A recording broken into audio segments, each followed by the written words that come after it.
9 p.m. Time to pause, reflect, and connect with the heartbeat of Nigeria. As we journey through stories that stir the soul, tales of courage, compassion, and quiet strength that define our shared humanity. From the humble African black soap, yes, once a village secret, now finding its glow on global beauty shelves, cleansing many than skin, uplifting dreams, and washing away the stains of poverty. And the story of a woman who stood her ground, a beacon of hope in a storm of insurgency. Her years of sacrifice and service finally found earner. Yet, amidst the triumph comes heartbreak. Innocence fades too soon. The laughter of a 7-year-old girl dimmed by cruelty that silenced an entire community. You heard me, an entire community. This and more on our lineup tonight as Newsline opens the pages of humanity, its beauty and bravery. I am Elizabeth Omori. Thank you for joining us. Before we journey through these stories, let's take the news of the day.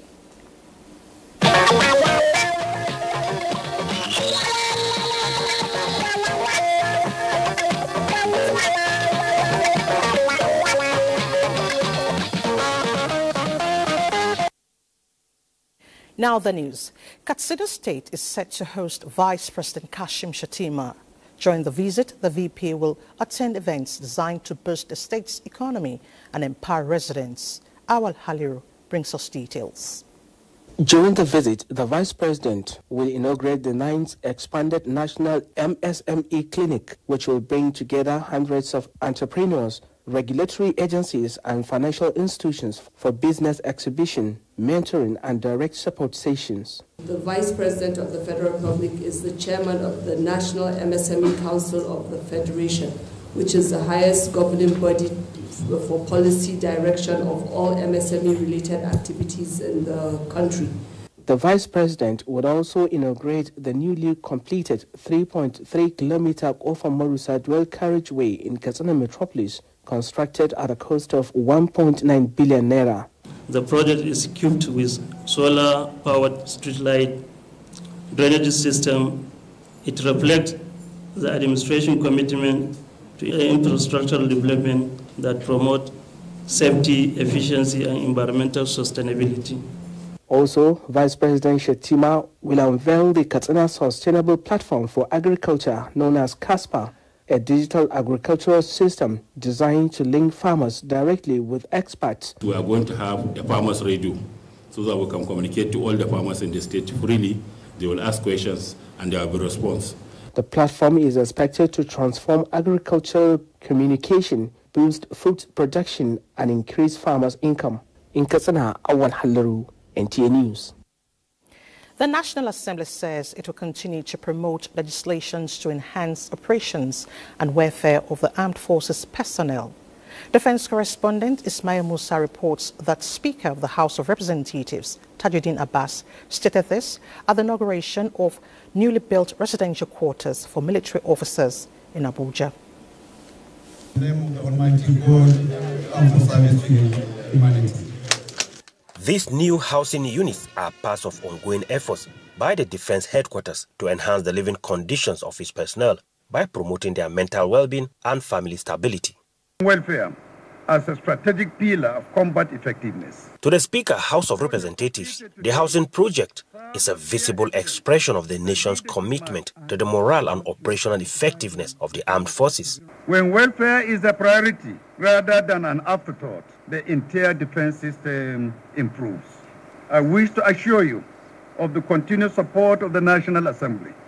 We do not take your sacrifices for granted. We honor your service.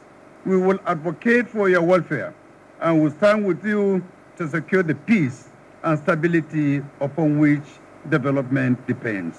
The link road and newly constructed buildings are designed not just for convenience, but also reflects our deep understanding that operational successes begin with the welfare and morale of our troops. By improving their quality of life, we are investing directly in the strength, efficiency, and the unity of our forces. To commission this very important link road. Phase 1 of the inaugurated projects at the Niger Barracks extension includes 31 furnished apartments and access roads linking Mambila Barracks, Army Headquarters Command Mess, and the Defense Intelligence Agency in Abuja. Ismail Musa, NTA News. In other news, when you think of culture, think Glow. The telecommunications giant once again proved its commitment to promoting Nigeria's heritage, adding colors, excitement and reward to the royal celebration.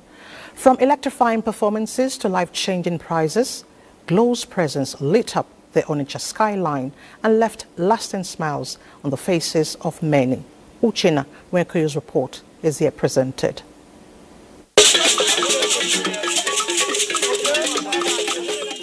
This year's Ofala Festival of His Royal Majesty Igwe Alfred Nnemeka Achebe, the Obi of Onitsha, shone even brighter thanks to the partnership and colorful presence of Globacom Nigeria Limited. Beyond its corporate identity, Globacom has become a household name in cultural promotion, using platforms like the Ofala to celebrate Nigeria's heritage, strengthen communal ties, and spotlight the creativity that binds the nation together. Believe solely in the culture, and you can see it's run across the whole divide. We do Ojudoba in the west, we do Ofala here, and so many other cultures. So it's Glow's, belief in culture and the need for us to broaden our culture and drive the message of our brand. The company's signature green presence lit up the festival ground, from colorful branding to thrilling performances and a carnival-like atmosphere that kept the crowd on their feet.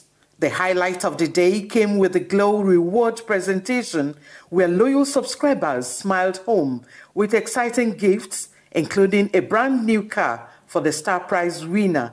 I feel the top of the world. I don't know. I feel excited. I'm so much beautiful. I'm the happiest.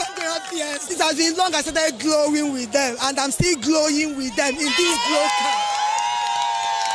In all, it was a moment of joy, connection, and celebration of a brand that continues to invest in people and culture. Glow is partnering with the Onitsha Ofala Festival. It has been a long-time partnership. As the drums fade and dancers take their final bow, the 23rd Ofala Festival stands out as a symbol of Igbo heritage and a shining example of how corporate Nigeria, through Globacom, continues to add color, energy, and life to our shared cultural story. Senator Aliyu Wamako inaugurates a newly constructed office complex for the National Business and Technical Examinations Board in Sokoto State. The former governor said the gesture aligns with President Bola Tinubu's renewed hope agenda aimed at building human capital and creating opportunities for young Nigerians. Abdullahi Umar Ilalu reports. In the office complex, Senator Aliyu Magatakar Wamako, represented by the Minister of State for Works, Bello Muhammad Goronyu. The world is shifting from paper qualification to practical skills, and this is where we must channel our efforts. The renewed agenda of President Asiwaju Bola Ahmed Tinubu recognizes that sustainable growth depends on empowering people with skills that create jobs and wealth. Senator Wamako affirmed that Sokoto is the center of scholarship and learning, hence his decision to construct tertiary education institutions, in addition to recruitment of teachers. He noted that the establishment of Northwest University Kalambana is one of his lasting legacies. The Registrar National Business and Technical Examinations Board, Muhammad Aminu Muhammad, while taking over the office complex, explained that it will serve as a constant reminder of Senator Wamako's selfless service to educational advancement and national building. He noted that the future generation of NAPTEP and the millions of candidates will certainly benefit from the foresight and generosity of Senator Wamako. Doing this is contributing to the development of the national economy, because NAPTEP or TVET, is gearing towards skill acquisition. The Director of Reform Coordination Service of the Board, Deborah Olani, Ambassador Sahabi Isa Gada, Deputy Speaker, Sokoto State House of Assembly, and other key speakers commended the foresight of the Senator for making education a pride for all. In Sokoto, Abdullah Omar Ilalu, NTA News. Now let's talk health. The National Coordinator of the Presidential Initiative on Unlocking Healthcare Value Chain, PVAC, Dr. Abdul Mukhtar, attributes the high cost of cancer care and treatment in Nigeria to reliance on imported medical products. He made the statement at the International Cancer Week in Abuja. Dr. Mukhtar noted that the federal government recognizes the importance of local manufacturing of medical products, which will make cancer care more affordable and accessible.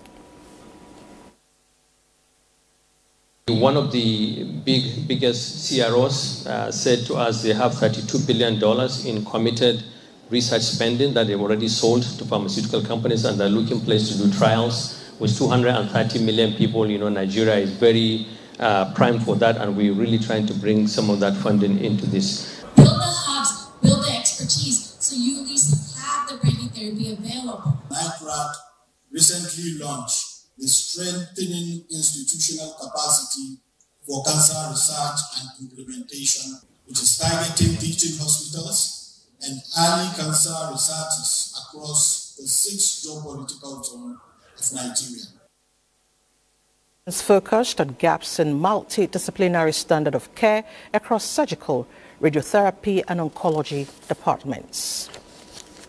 President Bola Tinubu warmly congratulates His Royal Majesty Omonobanedu Ukwakpolokpolo Oba Ewa II on the 9th anniversary of his ascension to the revered throne of the Benin Kingdom. The President joins the government and people of Edo State in celebrating the monarch's steadfast commitment to peace, unity and cultural preservation, as well as his support in addressing critical social issues such as human trafficking and illegal migration.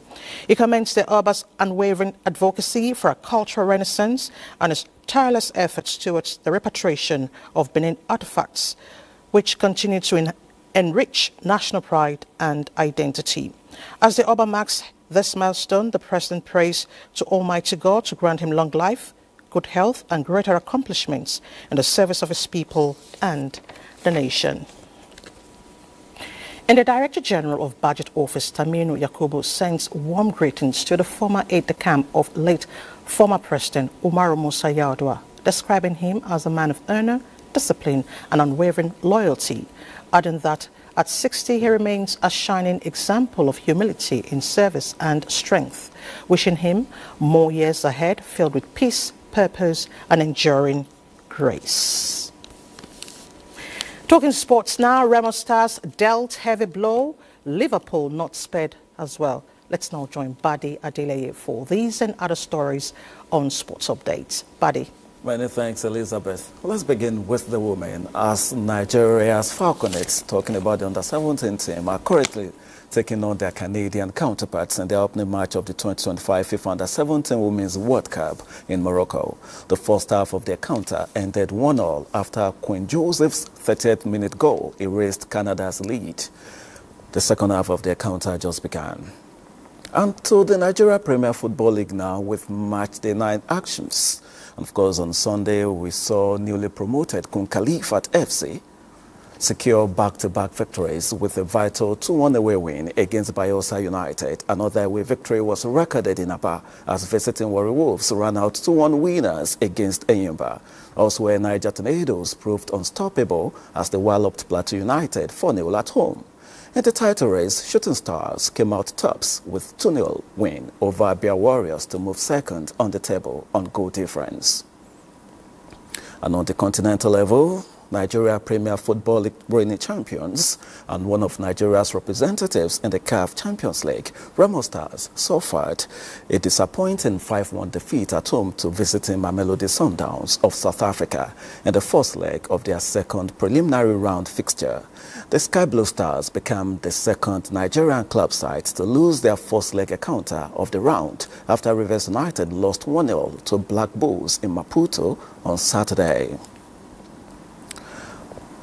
And away to England now, where Manchester United arguably put up their best performance of the season yet after Harry Maguire's 84th-minute header clinched the Red Devils' first win at Anfield since 2016 and condemned hosts Liverpool to a fourth consecutive defeat.